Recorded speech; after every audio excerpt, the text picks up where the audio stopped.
Avi Lewis has been elected the new leader of the federal New Democratic Party. Let's get to work. Thank you. The filmmaker and activist walked away from the Winnipeg convention this weekend with 56% of the vote. But Lewis's election has already garnered criticism from provincial NDP leaders for his stance on fossil fuel production. Saskatchewan NDP leader Carla Beck wrote an open letter addressed directly to Lewis, saying, "Your approach has not only taken aim at the resources, but at the people who work in those sectors, and it ignores the realities not only in this province, but across the country." So, how can the new leader align the federal and provincial NDP while rebuilding the party? Avi Lewis joins me now. Mr. Lewis, congratulations on your win and welcome to the show. Karina. Thank you. Lovely to be here. A good chunk of your platform, a platform you won on, involves nationalizing industries, banking, groceries, construction. Clearly, due to your win, I think we can say that a majority of NDP membership are on board. But how do you sell those ideas to the general public? Something that many would argue you need to do in order to broaden the NDP and grow the NDP. Oh, absolutely. That is the goal. I've been talking to NDP members for the last 6 months, and I'm really looking forward to getting out and talking to Canadians from coast to coast to coast. You use the word nationalizing, which is not a word that we use. We talk about a public option for groceries and cell phones and stuff like that, because it's not about taking existing businesses into the public sector, although that is an option in certain cases. We're talking about, for instance, with groceries, developing a chain of 50 publicly owned and operated grocery stores across the country with 6 or 7 regional distribution hubs that would be able to provide groceries to Canadians 30 to 45% cheaper than what they're paying right now, the outrageous cost of food in Canada.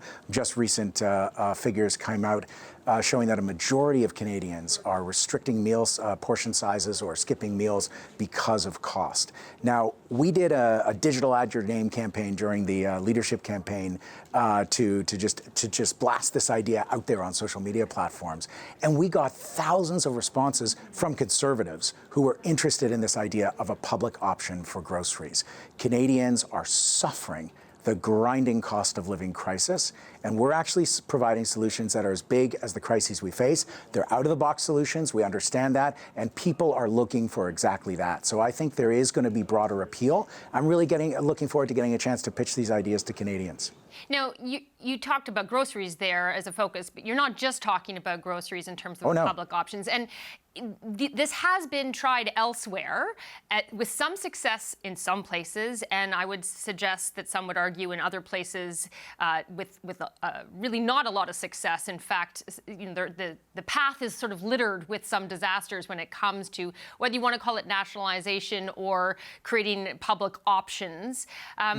What can you say to those who are skeptics and about how your plan would actually go into the success column as opposed to the disaster column?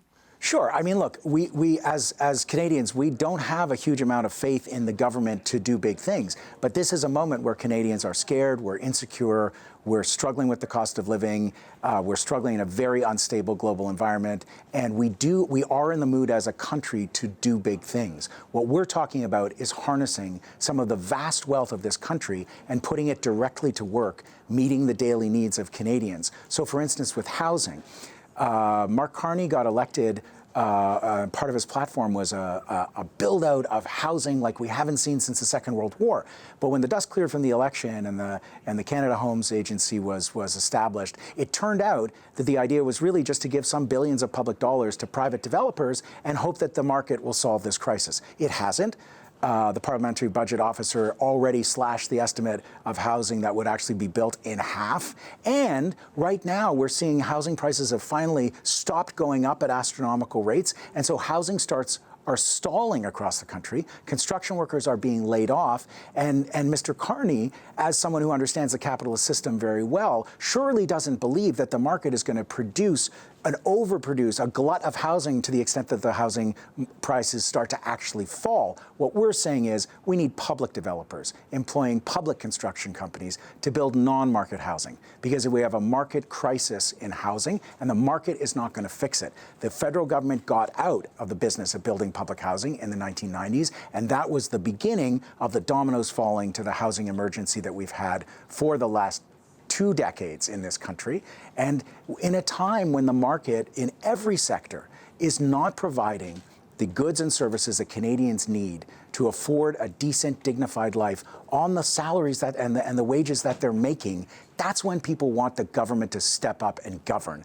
and that's the basis of our plans. I also want to touch on your stance on eliminating all fossil fuel dependency, because already that position... Sorry, I want to make sure we're clear on this. What we've been saying is we can't keep increasing production of oil and gas in Canada. We don't want new increases in production of oil and gas and fossil fuels. That's completely different. I mean, the world understands, and this is not a controversial opinion, a science-based opinion, that fossil fuel dependency is absolutely not viable as a long-term plan. Obviously, the climate is already unraveling. We lose entire towns. We have smoke season in the summer. Fair point. Okay. Yes. So I take your point. But in terms of your stance on fossil fuels and not increasing production, already causing divisions with some of your provincial counterparts. Sure. You have the Saskatchewan leader, the NDP, saying, I'm not going to meet. She's saying she's not going to meet with you until you change your position. You have Naheed Nenshi in Alberta saying maybe not going that far, but saying that both of them saying that your stance would hurt the economy of their provinces. So what do you say to their concern over that? Well, first of all, let's get the basics out of the way. I can't wait for Carla Beck to be the Premier of Saskatchewan, and I can't wait for Naheed Nenshi to be the Premier of Alberta. I think that would be a massive improvement for both of those provinces who are suffering under extreme, regressive, right-wing governments. I had a meeting with Wab Kinew, the most popular politician in the country, yesterday, who said, we don't have to agree on every single thing in order to do big things together. So I would say to Carla and to Naheed, let's work together on grocery prices. Let's work together on housing. Let's work together on finishing Tommy Douglas's dream of head-to-toe public health care.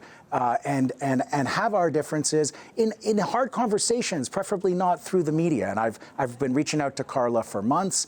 I don't think it's reasonable to ask someone to reverse their position when they've just been elected on in the largest mandate an NDP leader has ever had, which is what our victory was in the one-member, one-vote era.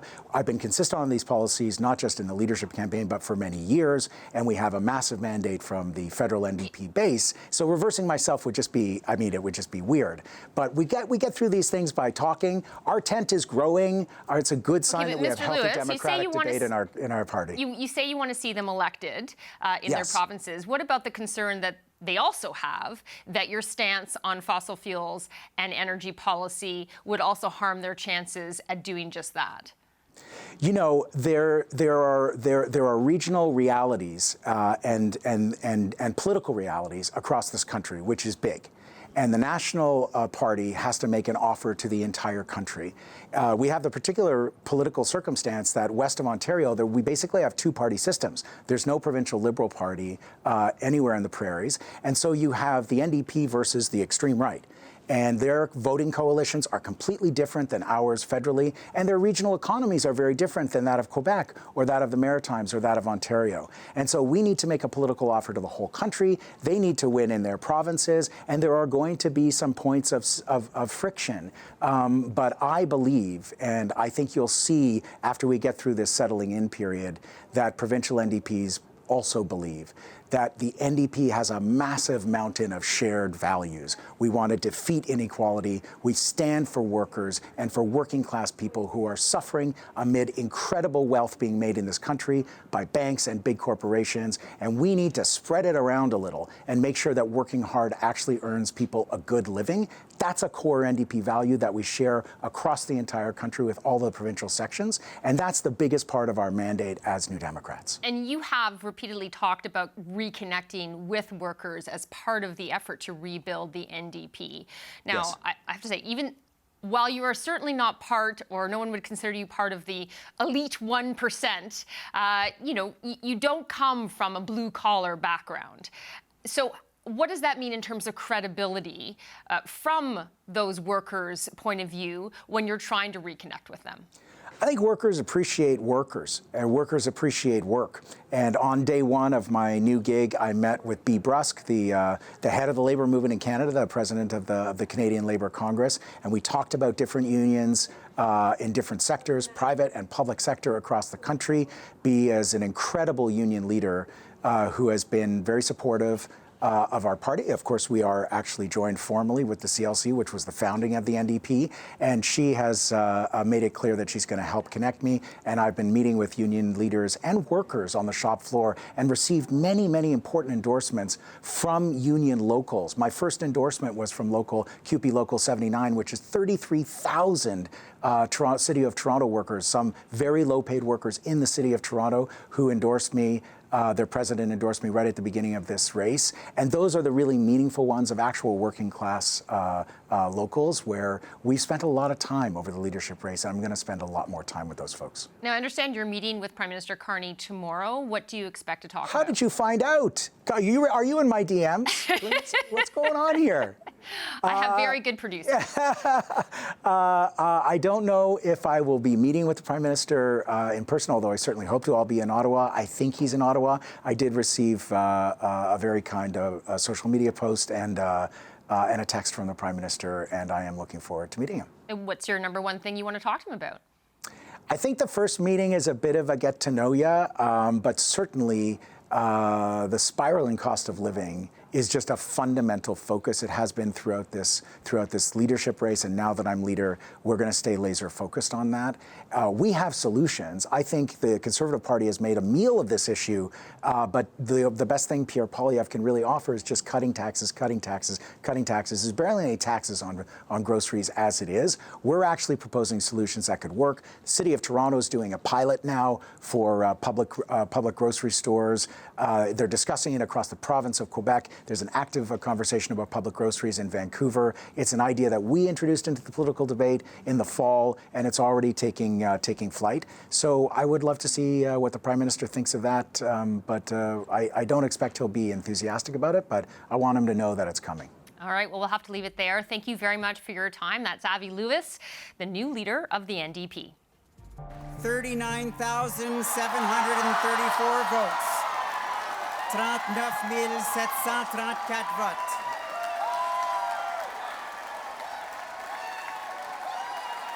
Please welcome the new leader of Canada's NDP, le nouveau chef du NPD, Avi Lewis. The NDP has a new leader. After rallying party members and smashing fundraising records, Avi Lewis won the top job with 56% of the vote on the first ballot. Now he's tasked with rebuilding the party after its historic loss in last year's federal election. The NDP will start winning again because we will become that beacon to the 99%. Illuminating the darkening sky of these terrifying times with the energizing light of collective struggle. This is about all of us coming together to find our place and our power in the thrilling work of building a shared future, a government that works for the many, not the money. There are lots of questions for the new leader as he takes the reins. When will he run for a seat in Parliament, and where will that be? And how will he handle the already rocky relationship between the federal NDP and some of its provincial counterparts? The Power Panel is here to talk about all of that. Vandana Cotter was an advisor to former Prime Minister Justin Trudeau. Brad Levine is a former national campaign director for the NDP. And here with me, Kate Harrison is a Conservative political analyst, and Rob Rousseau is Canada correspondent for The Economist. Brad, I do want to start with you. What do you make of the choice of Avi Lewis in terms of what it says for the direction of the NDP? Yeah, well, I think for Mr. Lewis, the victory was decisive. 56% on the first ballot, I think, is a clear a clear signal that he was able to convince not only the pre-existing members that were members prior to the leadership contest beginning, but also new members. And so clearly he's got a clear mandate. He also won, his slate also won the table officer elections, president and the other table officer positions as well. So he has really no friction to do what he wishes to the party. And he's also, a very good communicator and getting lots of good profile. The challenge is, though, the easy part is done. Now the hard work begins. The first thing is not to become invisible. This is a big challenge, and you don't want the notion that when you got elected, you get all this media coverage, you get to come on Power and Politics, on the Monday show. That's great. In the first 48 to 72 hours are a lot of media attention, but it's not going to be that way indefinitely. So to stay in the spotlight so that people get to know you, remember your name. It's challenging to be a leader of an opposition party without a seat in the House of Commons. Next thing is fundraising. He clearly out-fundraised his competitors, all combined. He still raised more money. The previous leaders have been lackluster fundraisers. There's a debt from the last election, and he has to have clearly an agenda for fundraising. You don't get to pick where you are in the polls, but you can pick other metrics of momentum, and one of those is fundraising. And the third one, on your point of unity. This to me is the most important one, because you can't build the federal party if you were at war with provincial sections. And I just want to take a second to describe how important this is. In British Columbia, in the last BC election, the BC NDP got 45% of the vote. In the last federal election, the federal NDP in BC got 13%. In Alberta, in the last Alberta election, the Alberta NDP got 44%. In the last federal election, the federal NDP got 6%. And in Saskatchewan, the last provincial election, the Saskatchewan NDP got 40%, and in the last federal election, it got 7%. So when you're talking about, we're the federal party and, we can have differences with our provincial sections, that is what is at stake if we don't unify as a party. And we are going to have provincial elections in each of those provinces that I named. There will be other provincial elections as well, but those three in particular before the next federal election. And I think, Mr. Lewis is going to have to take this notion and the responsibility of making sure that the party is united. He has to take that on, not the provincial sections, independent of his outreach. That, to me, is the most important next step for Mr. Lewis. Kate, in terms of the numbers that Brad has just brought up, going forward with Avi Lewis as their choice, what is more likely in your mind to happen? That, the provincial parties that have done well in their provincial elections bringing the federal party up, or the federal party with its fortunes hurting the chances of the provinces? I think it's too early to say. I do have a lot of empathy for what the NDP are going through because, in the last federal election, we had the governing Ontario PC party not getting along well with its federal counterpart. So I think that we have seen in recent history how detrimental it can be when all parts of the conservative movement are rowing in the same direction. And I think the same can be said of the progressives and the New Democrats. I think Brad spoke to the importance of visibility. The challenge for Mr. Lewis right now is he's visible for not the right reasons. What's making headlines is this friction that exists with provincial parties. He is in a position where he ought to be looking to grow the movement and find common ground, and I don't know that that's necessarily been a strength of his. Rob, not only is he making headlines for that, but also for his actual platform and what he won on. Something that stood out for me from his remarks yesterday was this call for what sounds very much like nationalization of certain industries. Have a listen.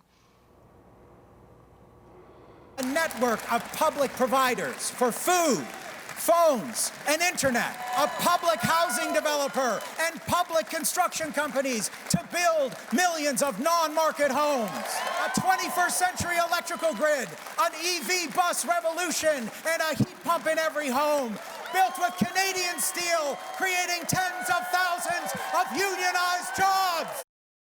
So do you hear that as confiscating profits? What do you make of that take on how Canada should move forward? Let me get to his positions in a second, because I think of course they're important. But let me just tell you about some of the things that he has going for him and why I think we would be in error not paying attention to him. As Brad said, he's an excellent communicator. This is a man who knows how to unspool a phrase that could connect with people. His challenge is, as Brad said, to get attention, but he knows how to get attention. And Brad will remember, because he was there, that Jack Layton wasn't in the House in the first year, but he managed to get attention. He turned up every day in the lobby of the House of Commons and got attention that way. This is somebody who I think can do that. His French, I think, is painful at times, if not labored, but there's enough of a foundation there. He's clearly bright and a good communicator. If he put in the time, I think he would get there. I think time is his friend. A majority mandate might help him, get attention and mend fences, which is, I'm coming closer to answering to your question. Because when it comes to his positions, I think he is laboring with a small handicap. He's against the capitalist system. Right? I don't know if it's nationalization. I'm old enough to remember Ed Broadbent, and he talked about nationalizing the banks at a certain point. But he is really down on capitalism, and he's down on pulling things out of the ground to keep Canada rich. And when you look at where his vote came from, it's clear that he was, again, very organized. Great at raising money, but all that vote is urban vote. And where is the NDP strong right now? Where could they form the next government? They could form it in Saskatchewan. Tougher to do, I think, in Alberta, but they're strong there. Who's going to vote for him in the province of Alberta? And I look at those ridings. I look at the ridings that the NDP lost, particularly to the Conservatives, because people forget they lost more seats to the Conservatives than they did to the Liberals. I think it was 10 versus 7. They're in places like Windsor West, Hamilton Mountain, London Fanshawe. So in other words, union workers. And you look at Rob Ashton's results yesterday, they were pretty dismal for a pretty good union guy. Huge fences to mend there. And then he lost, the NDP lost seats in British Columbia, in Powell River, Cowichan, in North Island, in Skeena Bulkley Valley. Those are forest workers, I would assume, most of those people. So he has trouble with the union movement, and he has trouble with resource workers as well. That's a big, big challenge. So he's going to need the time just to mend fences inside and around his own house. And Vandana, if he has the time, and he is what people say is a good communicator, though, can he sell not just his NDP members and within his own party, but the greater public on some of his ideas that to some seem pretty far left compared to the NDP of the recent past? I think it's too early to tell. I think we'll have to see where those ideas take off. And like we said, he has time on his hands. So it takes time to figure out what idea might take off and what can evolve over time and gain clarity to what that means. I think where he can entice some people is that a lot of people feel that the system doesn't work for them. And one line that caught my attention is saying, doing well for the wages and jobs that you currently have. So for those who are PSWs, they're nurses, they're teachers, and chose to be those professions over corporate lawyers, they might say, you know what? Yeah, I hear what you're saying. So it kind of brings forward more about his concepts around affordability. So people may not like the ideas, but he has time to move those around and evolve them. And I think that's going to work for him. And meeting people where they're at to have them to inform those ideas. So I think at this point, with the NDP going at 6%, anyone who can bring media attention, because you don't have, I've done third party, you don't have many resources. You're relying on volunteers and other party resources in terms of the province, which is where having issues with the provincial cousins could be an issue for him. But I think the long term, we'll have to see. Either he can take off and some ideas can both harm and bite into where the Conservatives are as well as where the Liberals are, and hit in those seats exactly as Rob has mentioned. But I think we'll have to see where it goes, because the first few days are easy. it's going to be the next few months that's going to be harder for him to keep that momentum going. Kate, when it comes to attention and trying to keep the profile up with all these challenges that Vandana talked about, Avi Lewis this morning said he's not seeking a seat right away, that he needs time to rebuild the coffers of the party, for example. Is that pragmatic? Is that the right approach, do you think? Is that okay if he does that, but pulls a Jack Layton and goes to the foyer at least once a week to try and grab? How does he balance that? You certainly need to be creative when you don't have a seat in the House, but it's far from a prerequisite. What I think is going well for Mr. Lewis is that there are a number of issues before Canadians today, before the government today, where he could propose a real contrast to the governing Liberals. That is the case for climate, where we know that there's members of the Liberal caucus that are very dissatisfied with the Carney government's approach on climate.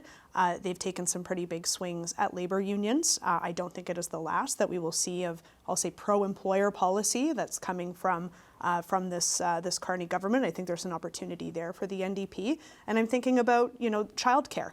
And the fact that the feds aren't going to be putting much more money into that program, and provinces now being left to carry the weight of that themselves. So there is opportunity on a number of issues, I believe, for Mr. Lewis to chip away at the progressive bona fides of this Prime Minister. He'll have to be creative about how to do that from outside the House. Mm-hmm.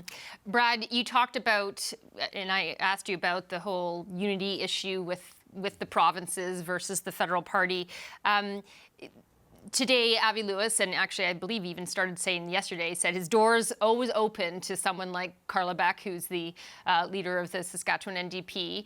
But she's saying in a letter she's not talking to him or meeting with him until he changes his stance on fossil fuels. So what are you looking for in that, what seems to be right now a standoff? Well, I think it's very important that, the policies that he has that are upsetting some of our western provincial sections are clearly understood. Even just during your interview with your earlier today on this show with you, he was clarifying for the record, because the challenge in politics, which is different from other kind of jobs, is that those that are seeking to beat you at elections don't necessarily care if they're 100% accurate on the criticism that you're saying, right? So he's going to have to work very hard at it. A lot of it is tone, and a lot of it is getting out there and making sure that he's doing everything that he can to not give any strength to the opponents, right? So you've already got Daniel Smith out in Alberta. You've already got Scott Moe out there. You've already got the Conservatives in British Columbia who are having their own leadership race right now. All of them are attacking their provincial NDP because of what Avi Lewis, ran on in the leadership race. So he's going to have to explain to British Columbians, Albertans, Saskatchewanians exactly where he stands on these particular issues, as opposed to letting the opponents define him. And I think that's been a problem in the past, where it's been Daniel Smith beating up Naheed Nenshi because of what Jagmeet Singh was perceived to either believe in or run on. So he's going to have to be that. But I want to build on that, the notion of time. He has a lot of bold ideas. Some of these bold ideas will capture attention and maybe capture some support out there for folks that voted for other parties in the last federal election.